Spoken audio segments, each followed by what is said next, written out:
Today I'm excited to talk to you about all the benefits of making music with our babies.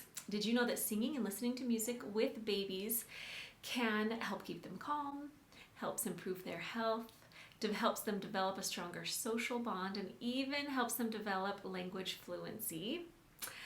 I'm guessing that you're here because you already either know the importance of making music with babies or you're looking for more ways to do it. So that's exactly what I want to do today in this video, is to briefly touch on more of the benefits and the reasons why we do it, but especially give you lots of ideas of how to do it. So my goal is at the end of this video, you're going to feel really prepared, empowered, and excited about making music with your baby. So I'm going to share 8 tips that we've come up with, our 8 favorite ways to incorporate music with babies, and these are very actionable. We've also got a free PDF outline of all the tips I'm going to go over, so you can grab that. There's a link in the caption. It's www.clapforclassics.com/babytips. So grab that for a reference. You're going to have a whole bunch of tools in your toolbox at the end of this video. Let's dive in first to our number 1 tip for incorporating music into your baby's life and into your routine is to sing. And that might sound really basic. Sing, sing, sing. Your baby loves to hear your voice. It's the voice they've been hearing since they were inside the womb. They love your voice. They don't care if you're not a musician. They don't care if you can't even carry a tune. They love your voice. So don't be afraid to sing to your baby. And I always say, sometimes parents think, I don't know what to sing. I don't know the song. Sing what did you remember from your childhood? Start with that. Nursery rhymes, familiar songs, songs that you like and enjoy. Just sing to your baby, and there's so much value and benefits that they're going to be getting from hearing song. And we'll talk about more of those benefits as we're going along. You'll hear them, but one of them is vocabulary building for one. It's gonna be different words than they're used to hearing in your normal conversation with your baby throughout the day when you start singing a song. All right, so that's just one benefit of singing. Let's go on to tip number 2 though, because a lot of these are going to be incorporating song as well. Number 2 is repetition. As you sing the same songs over and over again, your baby is going to be learning different things, engaging differently. So don't hold on to any expectation of how your baby is going to act or respond when you first start singing a song. We have parents who start our course or come to one of our classes online and say, my child is just sitting there, they're not doing the actions like you're showing, and they're worried that something's wrong. Sometimes it takes kids a little bit of time to warm up to a new activity, and that goes for anything, doesn't it? Give them some time. Invariably, we'll also hear back from those parents who say, 2 weeks later, their child they caught them singing alone and singing the words of that song. They had been absorbing that experience of that class. Even though it didn't look like they were really active, they were learning those words, and later on, they were singing the song on their own. But that probably came from singing it a few times, watching the video a few times, hearing mom sing it a few times. So repetition is really important, and it might get boring for you. The song might get boring hearing it over and over again, but for the child, their brain is trying to process so many things when you're singing those songs, and so they're learning new things each time. The other thing that we've noticed is that we come back to the same songs year after year. So especially we have a seasonal course, and we like to teach a lot of the same songs. Every fall we come to them, and the children will remember from year to year, but the next year there's a new layer of development that comes as they learn that song. There's a new layer of activity or fun that comes as they remember the song and then are singing it again in kind of this new development stage that they're in. So don't be afraid to come back over and over to the same songs, to the same activities. Okay, tip number 3 is focus on social bonding. So this is one of the things that we love the most about Clap for Classics and just about making music with kids, is the connection that it brings between caregiver and child, teacher and child, siblings who are singing together. Making music with people, there's something that connects you, that bonds you together in the joy of that music making. So don't miss out on those opportunities to have that joyful connecting moment with your child. And a couple ways you can do that. One is face your child. So if you've got a baby, your baby there in your lap and you're facing them, you spend a lot of time doing that, right? So you're looking at them, you're making eye contact, you're close to them, you're touching them. Another thing we do is hand over hand. So if you're singing a song, introducing something with actions, put your hands over their hands and do the actions with them, right? So you're clapping, you're helping them learn about steady beat as you use their hands to clap their hands together, or to tap their body. You could do that too, right? You're tapping the beat on their body, on their tummy, maybe on their shoulders. Maybe you're grabbing their legs and you're moving their legs in a steady beat while you're singing a song. That's all going to help them develop that concept of steady beat and rhythm. That's going to be really beneficial as they continue to grow and develop in their musical experiences. The other thing is just enjoy and engage in finger plays, tickle songs, action songs. Those are all, kind of physical ways that you can connect and touch each other and just enjoy that physical bonding part of the music making. Okay, so that was tip number 3. Tip number 4 is one that you might not have thought of, and this is to sing on a syllable. So one thing that we have noticed and that has been kind of recently talked about more, I've been seeing it more on social media talked about, is the media that our children are drawn to and that is being created for our children is very intensely stimulating. And some parents are wanting to find a way to not have so much stimulation for their little babies. If you'll notice so you'll see the very highly colored, lots of contrast colored cartoons. Also, the pictures are transitioning really fast. There's a lot of movement in the picture. Then the sound, it's usually loud. There's often music, like someone singing, but then also a lot of background noise. And if you think about a child's brain development, their brain is trying to process so much stuff. They're trying to process the language, the color, the noise. It's a lot for our babies. So we like to simplify things for our little babies, and that's going to help them be able to decode what's happening as they are listening to this song. So one way to do that is to sing on a syllable. And just like la la la la la la la la la la la la la la la la la la la. Maybe you know that familiar melody, Twinkle Twinkle Little Star. Maybe the first few times you're introducing it to your child, you're just singing on that la la la syllable. Then you're going to add the words later. Then you're adding actions. You're layering the experience and the activity. Go back to the syllable. That gives your baby's brain a chance to just hear the melody. And I sang that too fast. The other thing I would say is, and this tends to be something that I tend to do a lot, is I am kind of a fast person, so I tend to sing things too fast. Slow down for your child too. When you're singing a nursery rhyme for the first time, you might want to sing it quick. But when you're learning it, they're trying to process all that vocabulary and all that language. Slow it down and sing it slowly. And you'll notice if you're singing a lot of, nursery rhymes or children's songs before your child can speak, my guess is some of their first words are going to be them finishing off the melody line. You'll sing Twinkle, Twinkle, Little, and your baby will sing Star. How I wonder what you give them a second, are. I got off track a little bit from our syllable singing, but I wanted to just mention some of the ways that when we simplify the music and then add on layers, our babies have time to understand and process what's going on. So, sing on a syllable was point number 4. All right, point number 5 is move while you sing. And this one may seem really obvious, but I'm going to give you a couple other ideas of ways to do it maybe a little bit more intentionally than you would naturally do.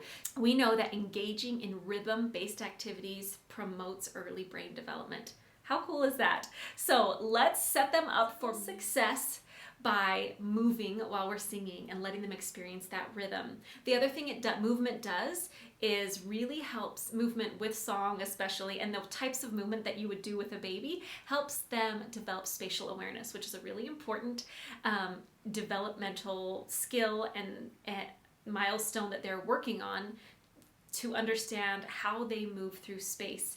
So when you scoop up your baby and you start moving to the beat and you are marching or you are spinning or you're swaying them and then you might stop, that helps their bodies kind of figure out how they move through space. So musical play when you're holding your baby and moving is really good for that development as well. So that was tip number 5, move while you sing. Oh wait, before we move on to number 6, one more thing about moving while you sing or moving to music. It doesn't have to be classical music. It doesn't have to be your nursery rhyme that you're singing, any kind of music. So when you put on your favorite playlist in the kitchen while you're cleaning up or while you're cooking and your child's there with you, let them still experience that beat of whatever genre of music that is. There's a lot of benefit to listening to lots of different types of music. So experiencing rhythm and movement as you're listening to anything, or while you're singing, or while you're engaging in, you're watching something, watching an activity on a screen, get up and move. I don't know about you, but that's one of my favorite parts about the credits of the movie is I get my kids up as soon as the movie's over and we dance to the ending credits. So, use those little moments when you can to get them up and get them moving. Not only is it a physical benefit, right, but they're getting that rhythm benefit as well for that brain development. Okay, now we can move on to number 6. Number 6 is choose consistent songs to help you throughout your daily routine. So to help you with rituals or difficult transitions. One thing we hear a lot from parents, and I experienced myself when I had young children at home, was certain times of the day are just hard. Getting your shoes on, diaper changing, teeth brushing, maybe nighttime routine, maybe getting up in the morning, snack time, whatever it may be. We have all these little moments of transition that can be troubling, tricky times for little ones. A lot of times that will be the time when they're having a tantrum or a meltdown or something. Music can be one of those tools in your toolbox for getting through those tricky times. And you don't have to use a specific song that's about buckling your seatbelt, right? So you can just use any song, but that when you make it a ritual, it will become helpful for that transition. So just for a quick example, teeth brushing. I started with my oldest singing Twinkle Twinkle Little Star. I didn't really think much about it. We just started singing it and it kind of stuck. And then she started to learn, and her younger siblings as they came along, you got to brush your teeth for the whole Twinkle Twinkle Little Star for the bottom, and then Twinkle Twinkle Little Star on the top. And it just became part of our ritual, and that really helped with teeth brushing time. So same thing. You can make up your own song if you want to, and I'm going to talk about that in the next tip, or use just a familiar song that they like. Every time you go to change the diaper, it's Hickory Dickory Dock, the mouse ran up the clock, and you make a little tickle song out of it. Or whatever it may be, something sweet, helps you connect with your child, helps with that transition, helps them know what to expect about how long it's going to take. So that's one tool that I want you to have in your toolbox when you're having a struggle with something that's happening often or recurring in your day. Try music.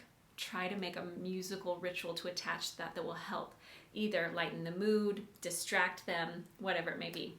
Number 7 is make up your own songs. And I'm going to demonstrate this at the end, but we like to teach this with nursery rhymes especially. So if you know nursery rhyme songs, if you know any, they're a very common tune, and it's really easy to change the words to talk about what your baby's doing, to include their name, and this makes the song more personal. It helps your baby learn their name. It helps them learn, more vocabulary when you're acting out something. I'm going to demonstrate this later, so you'll get a clearer idea on it. I think it'll make more sense, but if you don't want to make up your own melody, and make up your own melody too, that's fine. Make up your own songs to just connect with your child throughout the day. Again, this is going to help you with those transitions. This is just a fun way to play and to learn.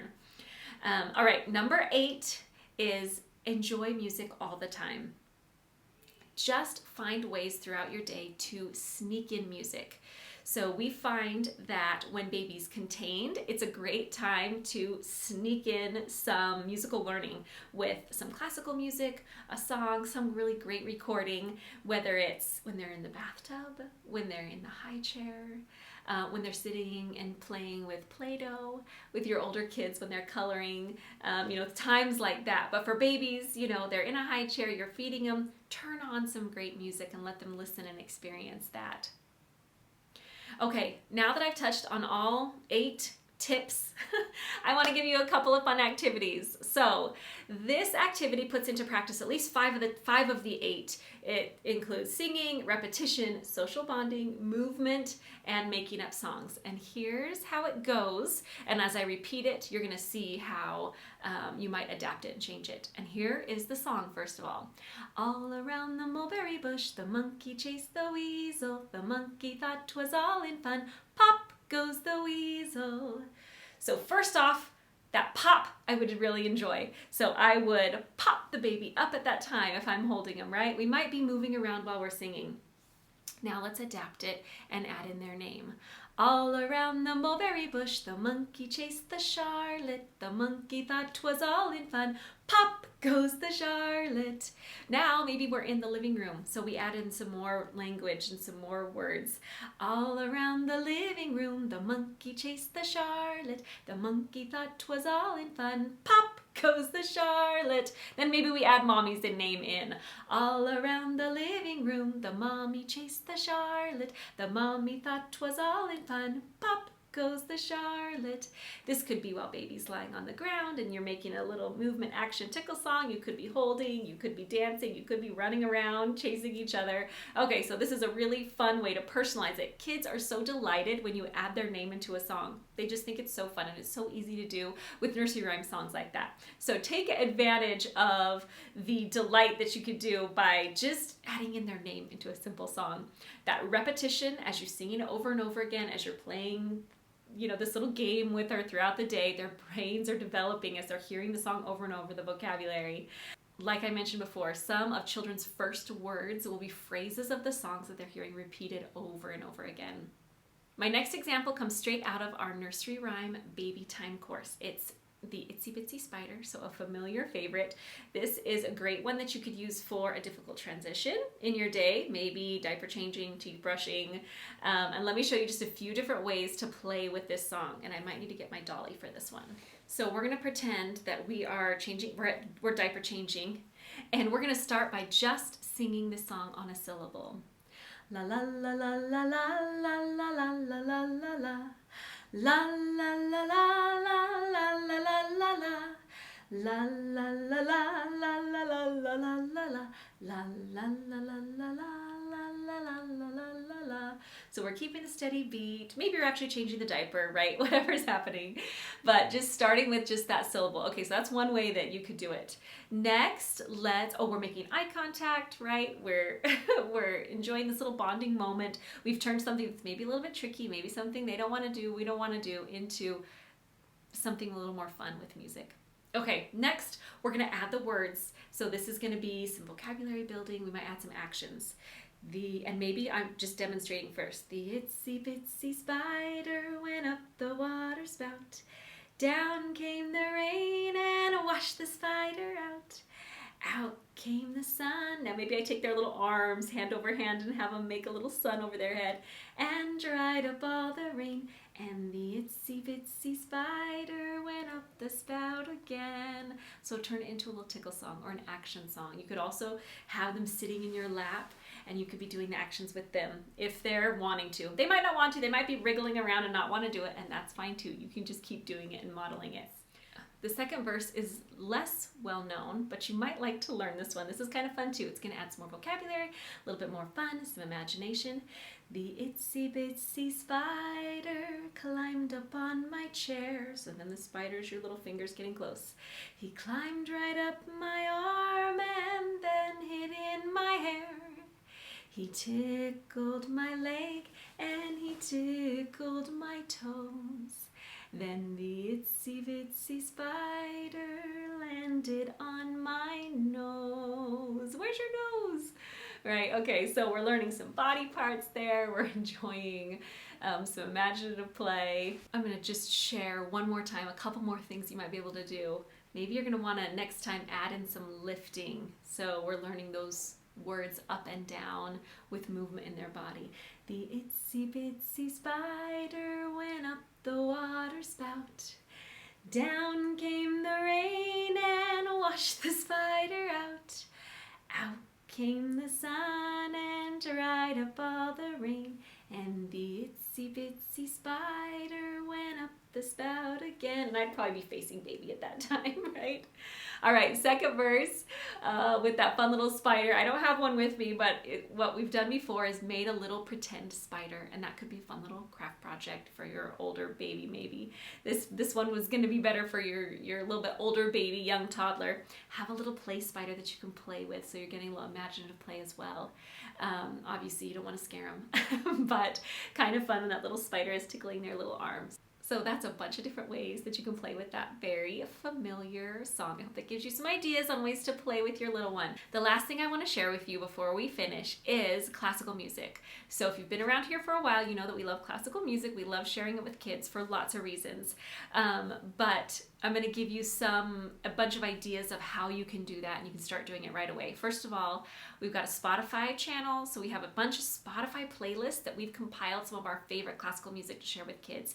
It's got playlists for every season, for a bunch of different holidays. We've got a steady beat playlist if you want to work on steady beat, and then we've got a master playlist with all of the music from all of the courses inside our membership. So it's all of the classical music we've ever shared in any of the activities that we've created for kids. So it includes Carnival of the Animals, Peter and the Wolf, Nutcracker, Holst Planets, Pictures at an Exhibition, Bizet's Rhymes and Games. We've got lots of other kind of 1s and 2s songs in there. Vivaldi Four Seasons, of course. So all of that is on one playlist. So if you want something just to turn on and know it's going to be great for kids, turn that on. So some ways that we like to play with classical music, either one of two ways: active listening, passive listening. So let's talk about active listening first. For active listening to classical music, it's about a lot of movement usually, right, for kids. So we want to get them moving. Steady beat. We're marching, we're swaying, we're dancing, we're walking, we're moving our bodies in some way to make us feel that beat. We might be tapping on our bodies. We might grab a scarf and play with a scarf. That's one of our favorite things to do with classical music. The other thing we love to ask is this question: how does the music make your body want to move? That gets kids thinking. This is a little bit trickier for your babies, but it might be something that you could ask yourself while you're engaging with your baby. How does this music make my body want to move? And try to experience that with your baby. All right, so that's our active listening. The second way is passive listening. And this is turning on music, like we mentioned before, sneaking it in different times of the day. So during quiet time, when you're winding down for bedtime, you're putting on some calming music. Maybe at snack time, you're sneaking in some music. Maybe it's when you're listening to the music that you really enjoy. You're turning on an album that you really love, sneaking in that music. Again, it doesn't have to be classical music. We just happen to love sharing that with kids, but it's very beneficial for kids to listen to all types of genres of music, and it's really going to help their ears as they and help them become good music appreciators and understand music as they learn and grow. So feel free to put on the music that you like to listen to. We have reached the end. I hope you have learned something. I hope that you are ready to go and start making more music in your day with your little one. I hope this has given you a bunch of ideas, a bunch of tools. Grab your free PDF. It's linked at the bottom so that you can refer back to the things that you've learned. I hope you'll try some of those activities and songs that we talked about. I hope you put on some classical music and enjoy that with your little one. I hope that you will find joy in connecting with your small child through music. I hope that you will find moments during the day to just witness the magic that can come as you connect with each other through music. So that is my hope. Thank you for listening. Thank you for your support of our business. Thank you for watching this video, and please leave a comment, subscribe, help us reach more families. If you are ready to jump into our nursery rhyme baby time course that I mentioned earlier in the video, it is a video course for caregivers and babies, and we've got a series of activities for you where we teach you and show you how to incorporate these songs and activities into your day. So that is also linked in the caption. It's www.classiclassics.com/baby. You can learn more and sign up there. And we hope to see you next time. Bye!